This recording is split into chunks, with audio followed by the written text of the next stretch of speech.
Hello everyone, welcome to T one academy. I'm Sudheer Kumar. Friends, మనకు 31 March 2025లో ఉన్నటువంటి various important current affairs అనేవి ఏవైతే న్యూస్లో ఉన్నాయో అవన్నీ డీటెయిల్గా చూద్దాము. Let's start this session. Okay, first and foremost వచ్చేసి ఈ రోజు ఉన్నటువంటి ఇంపార్టెంట్ టాపిక్స్ ఏంటి అనేది చూద్దాం. ఇండియాస్ కాఫీ ప్రొడక్షన్ సంబంధించి ఒక డీటెయిల్ రిపోర్ట్ వచ్చింది అండి. సో దానికి సంబంధించి చూద్దాము. అలాగే ప్రైమ్ మినిస్టర్ మనం నరేంద్ర మోడీ గారు రీసెంట్గా థాయిలాండ్ అండ్ శ్రీలంకకి విజిట్స్ ఉన్నాయండి. సో అప్కమింగ్లో ఈ విజిట్స్ ఏంటి, అసలు ఎందుకు వెళ్తున్నారు థాయిలాండ్ శ్రీలంక అనేది చూద్దాము. అలాగే ఎక్సర్సైజ్ ఇన్కాయిస్ 25 అనేది న్యూస్లో ఉందండి. అసలు ఈ ఎక్సర్సైజ్ ఏ దేశాల మధ్యలో జరుగుతుంది అనేది కూడా చూద్దాం. అలాగే ఎస్బీఐకి సంబంధించినటువంటి చీఫ్ ఎవరైతే సిఎస్ శెట్టి ఉన్నారో వాళ్ళు ఇండియన్ బ్యాంక్ అసోసియేషన్ కి చైర్మన్ గా నామినేట్ అవ్వడం జరిగింది. ఈ ఇండియన్ బ్యాంక్ అసోసియేషన్స్ ఏం చేస్తుంది ఏంటి అనేది చూద్దాము. అలాగే ఆపరేషన్ బ్రహ్మ న్యూస్ లో ఉందండి. అసలు ఏంటి ఈ ఆపరేషన్ బ్రహ్మ, దేనికి సంబంధించింది అనేది కూడా చూద్దాము. అలాగే ఉగాది, మనకి ఉగాది ఫెస్టివల్ అనేది చాలా ఇంపార్టెంట్. తెలుగు రాష్ట్రాల్లోనే కాకుండా ఇది దేశవ్యాప్తంగా కూడా వేరే స్టేట్స్లలో డిఫరెంట్ నేమ్స్ తో సెలబ్రేట్ చేసుకోవడం జరుగుతుంది. అదేంటో కూడా చూద్దాం. ఓకే, ఫస్ట్ వచ్చేసి ఇండియాస్ కాఫీ ప్రొడక్షన్. రీసెంట్ గా మనము టీకి సంబంధించి కూడా టీ ఎక్స్పోర్ట్ లో ఇండియా వచ్చేసి సెకండ్ ప్లేస్ లో ఉందని చెప్పేసి అనుకున్నాం కదండి. సో ఆ రిపోర్ట్ ఏదైతే టీ బోర్డ్ ఏదైతే రిలీజ్ చేసిందో ఇప్పుడు ఇండియా కాఫీకి సంబంధించినటువంటి రిపోర్ట్ కూడా రావడం జరిగింది. ఇండియాస్ కాఫీ ప్రొడక్షన్ వచ్చేసి 2025 మార్చ్ వరకు వచ్చేసి 3.52 lakh మెట్రిక్ టన్స్ అనేది ఉత్పత్తి అనేది రావడం జరిగింది. సో ఇది కంపేర్ విత్ ప్రీవియస్ ఇయర్ తో పోల్చుకున్నప్పుడు ఇంప్రూవ్ అయిందన్నమాట. ఓకే, ప్రీవియస్ ఇయర్స్ తో పోల్చుకున్నప్పుడు ఈసారి 3.52 lakhs మెట్రిక్ టన్స్ అనేది ఎక్కువగా ప్రొడక్షన్ అనేది జరిగింది. ఓకే, హిస్టారికల్ బ్యాక్గ్రౌండ్ కనుక చూసుకున్నట్లయితే యాక్చువల్గా మన ఇండియాలో కాఫీ ప్రొడక్షన్ ఎప్పుడు స్టార్ట్ అయింది, అసలు దీన్ని ఇండియాకి ఎవరు తీసుకొచ్చారు అనేది కూడా క్లియర్గా చూద్దాము. సో మనకు మెయిన్గా వచ్చేసి కాఫీ ప్రొడక్షన్ వచ్చేసి ఇండియాలో లేదండి ఇంతకుముందు. సో దీన్ని 1600 సంవత్సరంలో బాబా బూదాన్ గారు ఇది 7 మోచా సీడ్స్ అనేవి తీసుకురావడం జరిగింది. ఎక్కడ బాబా బూదాన్ గిరి ఏదైతే హిల్స్ ఉంటాయో మనకి కర్ణాటకలో ఈ బాబా బూదాన్ హిల్స్ అనేటివి ఉన్నాయి. సో ఇక్కడ మనకి మెయిన్గా ఈ తీసుకొచ్చి ఇక్కడ విత్తనాలు అనేవి నాటడం జరిగింది. ఏంటి అండి అవి మెయిన్గా 7 మోచా సీడ్స్, ఏవైతే మోచాకు సంబంధించినటువంటి సీడ్స్ ఏవైతే ఉంటాయో ఇవి ఒక వెరైటీ ఆఫ్ కాఫీ సీడ్స్ అండి. ఇవి ఫస్ట్ టైం 1600 సంవత్సరంలో మనకి బాబా బూదాన్ గారు తీసుకొచ్చి రావడం జరిగింది. సో వీరు ఏదైతే ఈ హిల్ స్టేషన్లో బాబా బూదాన్ దగ్గర వీరు ఆ పాయింట్లో వీటిని నాటడం వల్ల ఆ ఏదైతే హిల్ ఉందో ఆ హిల్ స్టేషన్ కి బాబా బూదాన్ గిరి అని కూడా పెట్టడం జరిగింది. ఎక్కడండి, కర్ణాటకలో. సో ఈ విధంగా కాఫీ ప్రొడక్షన్ అనేది ఇండియాలో జరిగింది. సో ప్రస్తుతానికి ఇండియా వచ్చేసి 7th largest coffee producer in the world. So top buyers, మన ఇండియా నుంచి టాప్ బయర్స్ ఎవరు అంటే ఇటలీ, బెల్జియం, రష్యా. మేజర్ గా మన ఇండియాలో టీ కన్జంప్షన్ ఎక్కువగా ఉంటుంది కదండి. కాకపోతే వరల్డ్లో ఆల్ ఓవర్ వరల్డ్ కంట్రీస్లో ఎస్పెషల్లీ వెస్టర్న్ కంట్రీస్లో కాఫీ కన్జంప్షన్ ఎక్కువగా ఉంటుంది. కాఫీ అందుకని చాలా ఫేమస్. ఓకే, తర్వాత మొత్తంగా వచ్చేసి 3/4 ఆఫ్ ది ఇండియాస్ కాఫీ ప్రొడక్షన్లో 2 వెరైటీస్ మాత్రమే ఉన్నాయి. ఒకటి అరబికా, రోబోస్టా. అంటే ఇవి మేజర్గా 75% ఆఫ్ ది ప్రొడక్షన్ని ఆక్యుపై చేసి ఉన్నాయి అనమాట. ఇండియాలో పండించేటువంటి various coffee టైప్స్లలో arabica and robusta వచ్చేసి ఎక్కువగా ప్రొడక్షన్ని చేస్తూ ఉన్నారు. 3/4 అంటే 75%. ఓకే, దీంట్లో మోస్ట్గా వచ్చేసి అన్రోస్టెడ్ బీన్స్ ఏవైతే ఉన్నాయో అవి ఎక్కువగా ఎక్స్పోర్ట్ జరుగుతూ ఉంటాయి. ఇంటిగ్రేటెడ్ కాఫీ డెవలప్మెంట్ ప్రాజెక్ట్ అనేది కూడా మనకి ఏది కాఫీ ప్రొడక్షన్ సంబంధించి ఒక స్కీమ్ అండి. Okay, this is all about India's coffee production. Okay, next కనుక చూసుకున్నట్లయితే ప్రైమ్ మినిస్టర్ థాయిలాండ్ కి అలాగే శ్రీలంకకి విజిట్ అవుతున్నారు. మనకి బిమ్స్టెక్ అనే న్యూస్ లో ఉందండి. Bay of Bengal initiative multi sectoral technical and economic cooperation. ఇది ఏదైతే బే ఆఫ్ బెంగాల్ ఉంది కదా, మనకు బంగాళాఖాతం ఉంది కదా, ఆ బంగాళాఖాతంకు సంబంధించినటువంటి బౌండరీ కంట్రీస్ ఏవైతే ఉన్నాయో దానికి సంబంధించిన అన్నమాట. సో ఈ బే ఆఫ్ బెంగాల్ ఏరియాలో ఎక్కువగా కోఆర్డినేషన్స్ చేసుకోవాలన్న ఉద్దేశంతో, అలాగే సెక్యూరిటీ ఇష్యూస్ లేకుండా ట్రేడ్ అనేది ప్రాపర్గా ఈ బే ఆఫ్ బెంగాల్ రీజియన్లో జరగాలన్న ఉద్దేశంతో ఈ ఇనిషియేటివ్ తీసుకురావడం జరిగింది. ఏంటి, బిమ్స్టెక్ యొక్క 6th సమ్మిట్ ఏదైతే జరుగుతుందో ఎక్కడ బ్యాంకాక్ థాయిలాండ్లో జరుగుతుందండి. సో అందుకని చెప్పేసి థాయిలాండ్ విజిట్ అనేది జరుగుతుంది. ఈ 6th సమ్మిట్ కి అటెండ్ అవ్వడం కోసం అని చెప్పేసి మన ప్రైమ్ మినిస్టర్ నరేంద్ర మోడీ గారు మనకి థాయిలాండ్ వెళ్ళడం జరుగుతుంది. బిమ్స్టెక్ అనేది మనకు ఆల్రెడీ తెలుసు కదా, bay of Bengal initiative for multi sectoral technical and economic cooperation. BIMSTEC prosperous. ఈసారి థీమ్ ఏంది అంటే BIMSTEC prosperous, resilient and open. మనకి మెయిన్ గా ఇండియాకి సంబంధించి బ్రిక్స్, అలాగే క్వాడ్, అలాగే షార్క్, నెక్స్ట్ వచ్చేసి బిమ్స్టెక్. ఈ ఆర్గనైజేషన్స్ అనేవి చాలా ఇంపార్టెంట్ అండి. అలాగే ఏషియన్ ఏదైతే ఉందో ఏషియన్ గ్రూప్ కూడా చాలా ఇంపార్టెంట్. కాకపోతే ఇండియా ఏదైతే మెంబర్గా ఉండి యాక్టివ్గా ఉందో వాటిలలో ఈ బ్రిక్స్ ఒకటి, అలాగే క్వాడ్ ఒకటి, నెక్స్ట్ వచ్చేసి ఈ బిమ్స్టెక్, ఈ మూడు చాలా ఇంపార్టెంట్ అండి. థీమ్స్ అలాగే ఎక్కడెక్కడ జరుగుతున్నాయి అనేది కూడా అడుగుతాడు. సో ఏ కంట్రీ హోస్ట్ చేస్తుందని అడుగుతాడు. సో ఆ ఇయర్ థీమ్స్ అనేవి కూడా చాలా ఇంపార్టెంట్. రీసెంట్గా జరిగినటువంటి అంటే లాస్ట్ ఇయర్ జరిగినటువంటి గ్రూప్ 1 ప్రిలిమ్స్లో కూడా థీమ్స్ అడగడం జరిగింది ఆర్గనైజేషన్ సంబంధించి. సో ఈసారి ఏంటి 6th బిమ్స్టెక్ సమ్మిట్ ఎక్కడ జరుగుతుందంటే బ్యాంకాక్, థాయిలాండ్కి సంబంధించినటువంటి బ్యాంకాక్లో జరుగుతుంది. అలాగే బిమ్స్టెక్ యొక్క థీమ్ ఏంటి అంటే BIMSTEC prosperous, resilient and open అన్నమాట. ఓకే, ఇది 6th సమ్మిట్ అండి. ఎప్పటి నుంచి ఎప్పటి వరకు జరుగుతుంది అంటే April 4th థాయిలాండ్లో హోస్ట్ చేయడం జరుగుతుంది. సో మెయిన్గా ఈ కీ ఎజెండాస్ ఏంటంటే కోఆపరేషన్ అండ్ కనెక్టివిటీ. ఈ బిమ్స్టెక్ ఏదైతే బే ఆఫ్ బెంగాల్ మనకి ఏదైతే బంగాళాఖాతం ఉందో ఆ రీజియన్లో ఎక్కువగా కోఆపరేషన్ని, కనెక్టివిటీ పెంచాలి అని చెప్పేసి ట్రేడ్ అనేది డెవలప్ చేయాలని అనుకుంటున్నారు. సో మేజర్గా trade, investment, security, climate collaboration మేజర్గా ఇవనేటి చాలా ఇంపార్టెంట్ పాయింట్స్ అన్నమాట. ఏ ఆర్గనైజేషన్ తీసుకున్నా కానీ మేజర్గా అంటే మనకి పసిఫిక్ ఓషన్కి సంబంధించి కానీ ఇటు బే ఆఫ్ బెంగాల్ ఏదైనా సమ్మిట్స్ జరుగుతున్నాయంటే దానిలో మేజర్గా వచ్చేసి ఫస్ట్ ట్రేడ్ ఉంటుంది, తర్వాత ఇన్వెస్ట్మెంట్, అలాగే సెక్యూరిటీ రిలేటెడ్, క్లైమేట్ కొలాబరేషన్. ఇది ఇయర్ మేజర్గా వచ్చి క్లైమేట్ కొలాబరేషన్ అనేది ఏ ఆర్గనైజేషన్ తీసుకున్నా కానీ దాంట్లో కంపల్సరీగా పాయింట్ ఉంటుంది అనమాట. ఓకే, తర్వాత బయలాటరల్ మీటింగ్ వచ్చేసి మనకి ఇండియా మన మోడీ మధ్యలో అలాగే థాయిలాండ్ ప్రైమ్ మినిస్టర్ మధ్యలో బయలాటరల్ మీటింగ్ అనేది కూడా ప్లాన్ చేయడం జరిగింది. ఓకే, సో శ్రీలంక విజిట్ ఇదే రూట్లో వచ్చేసి మనకి మేజర్గా ఈ విజిట్లోనే అంటే థాయిలాండ్కి విజిట్ చేసే ప్రాసెస్లో కూడా శ్రీలంకను విజిట్ చేయడం జరుగుతుంది.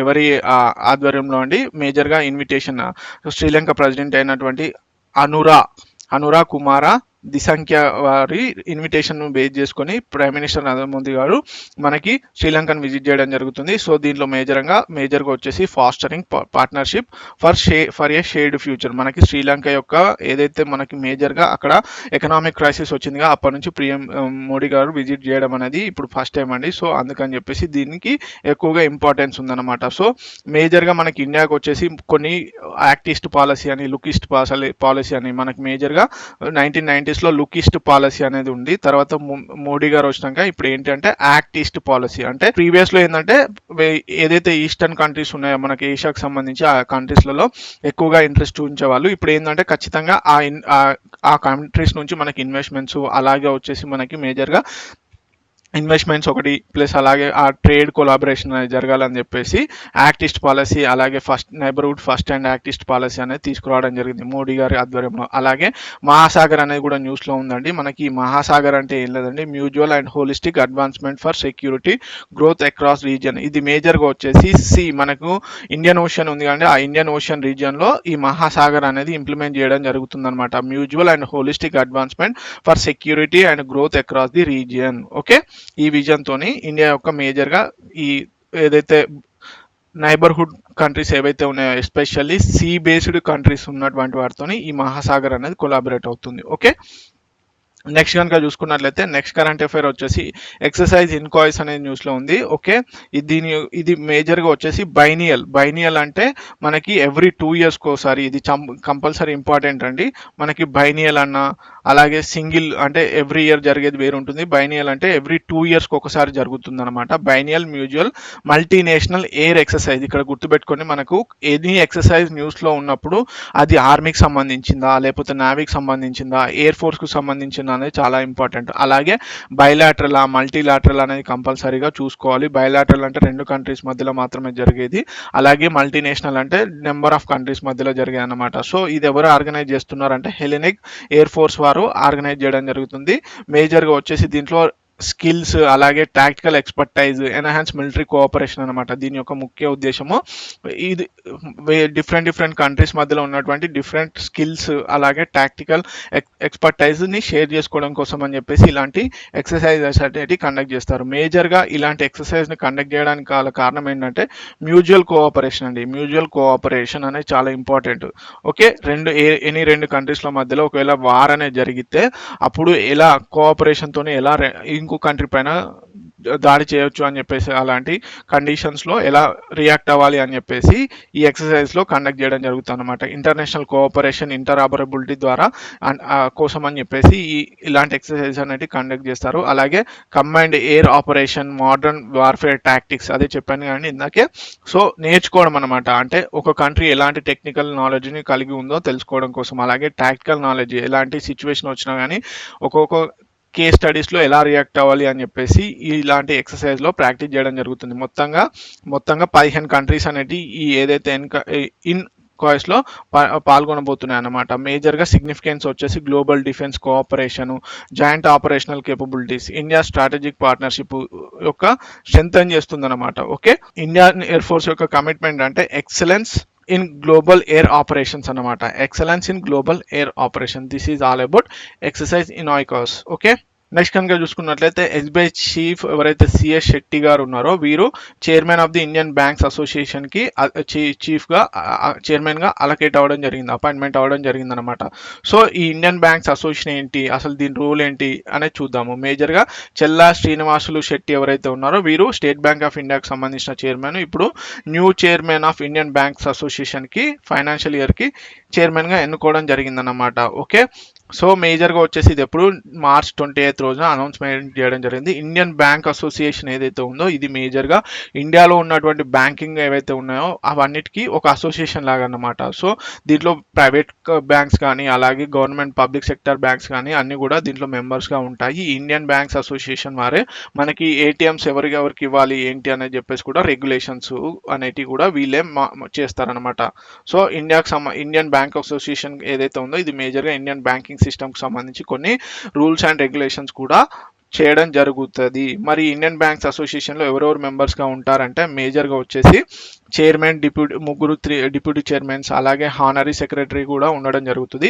సో ఇప్పుడు ఎవరైతే చెల్లా శ్రీనివాసులు శెట్టి గారు ఉన్నారో వీరు ఎవరిని సక్సీడ్ అవ్వాలంటే ఎంవి రావు గారు సెంట్రల్ బ్యాంక్ ఆఫ్ ఇండియాకు చీఫ్ ఎగ్జిక్యూటివ్గా ఉండేవారు. వీరు అంతకుముందు ఇండియన్ బ్యాంక్స్ అసోసియేషన్కి చైర్మన్గా ఉండేవారు. ఎవరు? ఎంవి రావు. సో ఇప్పుడు ఏంటి డిప్యూటీ చైర్మన్స్గా ముగ్గురు డిప్యూటీ చైర్మన్స్ ఉంటారని చెప్పాం కదా, వాళ్ళని ఒకసారి కనుక చూసుకున్నట్లయితే మణిమేకలై గారు CEO of union bank of ఇండియాకి సంబంధించి వీరు deputy chairman, one of the deputy chairman అనమాట. అలాగే స్వరూప్ కుమార్ షా ఎవరైతే ఉన్నారో వీరు CEO of Punjab and Sindhu బ్యాంకుకు సంబంధించి వీరు కూడా one of the deputy chairman. Okay, అలాగే మాధవ్ నాయర్ గారు ఉన్నారు కదండి, మాధవ్ నాయర్ గారు వీరు CEO of bank of Bahrain Kuwait సంబంధించిన బ్యాంక్ ఇది. సో కువైట్ ఇండియాకి సంబంధించిన బ్యాంకు, వీరు కూడా one of the deputy chairman. సో మొత్తం ఒక చైర్మన్ అలాగే ముగ్గురు డిప్యూటీ చైర్మన్స్ ఉంటారు. అలాగే హానరీ సెక్రటరీ ఎవరైతే బి రమేష్ బాబు ఉన్నారో వీరు CEO of the Karur Vysya bank. కంపల్సరిగా ఇలాంటివి బ్యాంకింగ్ ఎగ్జామ్స్లో అడిగే ఛాన్సెస్ ఉన్నాయి. బ్యాంకింగ్ ఎగ్జామ్స్ ఏవైతే ఉన్నాయో వాటిలలో, అలాగే ఆర్ఆర్బి, గ్రూప్ డి లాంటి ఎగ్జామ్స్లలో కూడా ఇలాంటి అపాయింట్మెంట్స్ అడిగే ఛాన్సెస్ ఉన్నాయి. సో కంపల్సరిగా గుర్తుంచుకోవాల్సిన కరెంట్ అఫైర్ అనమాట. ఓకే, సో నెక్స్ట్ వచ్చేసి ఆపరేషన్ బ్రహ్మ మనకి మయన్మార్లో ఏదైతే భూకంపం సంభవించిందో, మనకి మయన్మార్లో రీసెంట్గా భూకంపం సంభవించింది కదా, అది రికరింగ్ అంటే కంటిన్యూస్గా వస్తూనే ఉందండి. డైలీ మళ్ళీ ప్రకంపనలు అనేది వస్తుంది. సో అందుకని చెప్పేసి అక్కడ ఒక హెల్పింగ్ ఆపరేషన్ చేయాలి అని చెప్పేసి ఇండియన్ గవర్నమెంట్ డిసైడ్ చేసింది. దానికి పెట్టిన పేరే ఆపరేషన్ బ్రహ్మ. మయన్మార్లో వచ్చినటువంటి భూకంపం ఏదైతే ఉందో ఆ భూకంపాన్ని సంబంధించి సేవలకు చేసేందుకు ఆపరేషన్ బ్రహ్మ అని చెప్పేసి మన ఇండియన్ గవర్నమెంట్ అనేది లాంచ్ చేసింది. సో అక్కడ 7.7 మ్యాగ్నిట్యూడ్తోని మనకి మయన్మార్లో భూకంపం అనేది జరిగింది కదా, సో అక్కడ కంటిన్యూస్గా భూకంపాలు అనేవి రావడం జరుగుతుంది. సో దీనికి సంబంధించి ఇండియా హెల్పింగ్ ఆపరేషన్ ఏదైతే ఉందో దానికి ఆపరేషన్ బ్రహ్మ కండక్ట్ చేయడం జరిగింది. సో హ్యూమానిటేరియన్ ఎయిడ్ సంబంధించి. సో దీనికి ఇండియన్ ఎయిర్ ఫోర్స్ వారు C-130J మామూలుగా ఆర్ఆర్బి, గ్రూప్ డి లాంటి ఎగ్జామ్స్లలో ఇటీవల కండక్ట్ చేసినటువంటి ఆపరేషన్ బ్రహ్మ ఎక్కడ దేనికి అనేది కూడా అడుగుతాడు. సో కాకపోతే ఇంకా ఇన్డెప్త్గా అడగాలంటే ఇండియన్ ఎయిర్ ఫోర్స్ వారు ఏ ఎయిర్క్రాఫ్ట్ని డిప్లాయ్ చేశారు అనుకుంటే C-130J ఎయిర్క్రాఫ్ట్ ఏదైతే ఉందో ఇక్కడ మనకి రిలీఫ్ మెటీరియల్స్ ఈ ఎయిర్క్రాఫ్ట్ ద్వారా చేర్చడం జరిగిందనమాట. మొత్తం 15 tons ఆఫ్ సప్లైస్ అనేవి అక్కడికి జరిగాయి, ఇంక్లూడింగ్ మెడికల్ టీమ్స్, అలాగే సర్చ్ అండ్ రెస్క్యూ పర్సనల్స్ కూడా ఇండియన్ ఆర్మీకి సంబంధించి కూడా ఇక్కడికి వెళ్ళడం జరిగింది. మరి మయన్మార్లో ఎందుకు వచ్చింది అంటే మేజర్గా మనకి ఇండియన్ ప్లేట్, యూరేషియన్ ప్లేట్, మనకి ఇండియన్ ప్లేట్ ఏదైతే ఉందో అది యూరేషియన్ ప్లేట్ని ఢీకొట్టడం వల్ల హిమాలయాస్ అనేవి ఫామ్ అయ్యాయి కదా. సో ఆ ఇండియన్ ప్లేట్కు ఈ యూరేషియన్ ప్లేట్ ఏదైతే ఉందో ఇప్పుడు కూడా ఫాల్టింగ్ అనేది జరుగుతుందన్నమాట. అంటే రెండింటి మధ్యలో విడిపోవడం కానీ అలాగే కంబైండ్ అవడం జరుగుతుంది. స్ట్రైక్ స్లిప్ ఫాల్టింగ్ ద్వారా ఈ హార్జెంటల్ ప్లేట్ ఏదైతే ఉంటుందో అది సెస్మిక్ యాక్టివిటీని ఇంకా ఎక్కువగా ఇంక్రీజ్ చేస్తుంది అనమాట. So sagging fault major active fault ఏదైతే ఉందో north south through central Myanmar ద్వారా ఇది జరుగుతుంది. చాలా ఇంపార్టెంట్. ఎక్కడ అంటే సెంట్రల్ మయన్మార్లో. ఓకే, మేజర్గా Indian plates and Eurasian plates యొక్క ఢీకొనడం ద్వారా లేకపోతే విడిపోవడం ద్వారా ఈ మేజర్గా ఈ మయన్మార్లో భూకంపాలు అనేవి ఇప్పుడు రికరెంట్గా సంభవించడానికి కారణం అనమాట. ఓకే, ఒకసారి కనుక మనం మయన్మార్ బార్డర్స్ కనుక చూసుకున్నట్లయితే నార్థన్ రేంజ్ ఏదైతే ఉందో మౌంట్ హకాబు ఇక్కడ ఉంటుందండి. మౌంట్ హకాబు అనేది చాలా ఇంపార్టెంట్. ఇది హైయెస్ట్ పీక్ అనమాట మయన్మార్లో. అలాగే వెస్టర్న్ రేంజ్ కనుక చూసుకున్నట్లయితే మనకు మేజర్గా ఇండియాలో ఈ పట్కాయ్, నాగా, చిన్, రాకన్ హిల్స్ ఏవైతే ఉన్నాయో ఇవన్నీ కూడా మయన్మార్కి వెస్టర్న్ బార్డర్ అనమాట. అలాగే ఈస్టర్న్ అప్లాండ్స్ కనుక చూసుకున్నట్లయితే షాన్ ప్లాటూ అనేది ఇక్కడ ఉంటుందండి. షాన్ ప్లాటూ అనేది ఇది eastern uplands. So deep valleys and steep రేంజెస్ని కలిగి ఉంటుంది. మరి మేజర్ రివర్స్ కనుక చూసుకున్నట్లయితే మనకు ఇర్రవాడి రివర్ ఏదైతే ఉందో ప్రైమరీ నావిగేటబుల్ వాటర్ వే, ఇది చాలా ఇంపార్టెంట్ అండి. మనకి ఈ ఇర్రవాడి రివర్లోనే ఇర్రవాడి డాల్ఫిన్ అనేది కూడా అవైలబుల్గా ఉంటుంది. ఆ ఇర్రవాడి డాల్ఫిన్ గురించి ఫ్రెష్ వాటర్ డాల్ఫిన్ అండి, అది కంటిన్యూస్గా న్యూస్లో ఉంటుంది. సో దాని గురించి కూడా అడిగే ఛాన్సెస్ ఉన్నాయన్నమాట. Okay, this is all about Myanmar earth quake. అసలు ఎందుకు వస్తుంది ఎర్త్ క్వేక్ ఏంటి అనేది మనకు బేసిక్ జాగ్రఫీలో కవర్ అవుతుంది. ఓకే, నెక్స్ట్ వచ్చేసి ఉగాది ఫెస్టివల్ 2025. యాక్చువల్లీ మనకు మార్చ్ 30, 25 రోజున మన తెలుగు రాష్ట్రాల్లో ఉగాదిని సెలబ్రేట్ చేసుకున్నాం కదండి. అలాగే కర్ణాటకలో కూడా ఉగాది అనే సెలబ్రేట్ చేసుకోవడం జరుగుతుంది. ఇది మేజర్గా లూనీ సోలార్ హిందూ సాంప్రదాయం ప్రకారం లూనీ సోలార్ క్యాలెండర్ అనేది చైత్ర మాసంతో మొదలవుతుంది. అందుకని చెప్పేసి మొదటి రోజున ఉగాది పండుగ సెలబ్రేట్ చేసుకోవడం జరుగుతుంది. ఉగాది ఏదైతే మనకి తెలుగు వారి తరపున ఉగాది అనేది చైత్ర మాసంలో ఫస్ట్ రోజుని పురస్కరించుకొని ఈ ఉగాది సెలబ్రేట్ చేయడం జరుగుతుంది. దీన్ని యుగాది అని కూడా అనడం జరుగుతుంది. సో న్యూ బిగినింగ్స్ అండ్ ప్రాస్పరిటీస్ కోసం అని చెప్పేసి. ఓకే, అలాగే మరి దీన్ని దేశమంతటా కూడా డిఫరెంట్ పేర్లతోని మనము సెలబ్రేట్ చేసుకోవడం జరుగుతుంది. ఒకటి గుడి పడ్వా అని చెప్పేసి మహారాష్ట్రలో అంటారు. అలాగే పూతనాడు అని చెప్పేసి పుతాండు అని చెప్పేసి తమిళనాడులో అంటారు. తమిళనాడులో పుతాండు అని చెప్పేసి. బిహు ఫెస్టివల్ వచ్చేసి అస్సాం. ఇది చాలా ఇంపార్టెంట్ అండి. ప్రీవియస్ ఎగ్జామ్స్లో చాలాసార్లు బిహు ఫెస్టివల్ దేనికి సంబంధించింది అని చెప్పేసి అడిగారు. అలాగే వైశాఖి అని చెప్పేసి మనకి పంజాబ్లో, పాన సంక్రాంతి అని చెప్పేసి ఒడిశాలో, నాబా బర్షా అని చెప్పేసి వెస్ట్ బెంగాల్లో. ఇలాంటివి ఎలా అంటే మనకి మేజర్గా వచ్చేసి మ్యాచ్ ద ఫాలోయింగ్స్లో అడిగే ఛాన్సెస్ ఉంటాయి. So this is all about Ugadi festival. Okay, so ఇవ్వండి వేరియస్ ఇంపార్టెంట్ కరెంట్ అఫైర్స్. అలాగే తెలంగాణ గవర్నమెంట్ రీసెంట్గా మనకి సన్న బియ్యం ఏదైతే పబ్లిక్ డిస్ట్రిబ్యూషన్ స్కీమ్ ద్వారా పంచడం అనేది చెప్పేసి మనకి ఈ స్కీమ్ అనేది లాంచ్ చేయడం జరిగింది నిన్న ఉగాది రోజున, మార్చ్ 30, 2025 రోజున. సో దానికి సంబంధించి ఆ స్కీమ్కి సంబంధించి డీటెయిల్గా పబ్లిక్ డిస్ట్రిబ్యూషన్ స్కీమ్ అని చెప్పేసి మనం డీటెయిల్గా వేరే వీడియోలో క్లియర్గా ఎక్స్ప్లెయిన్ చేసుకుందాము. సో ఇలాంటి మరిన్ని కరెంట్ అఫైర్స్ కోసం T1 అకాడమీని ఫాలో అవ్వండి. Thank you so much.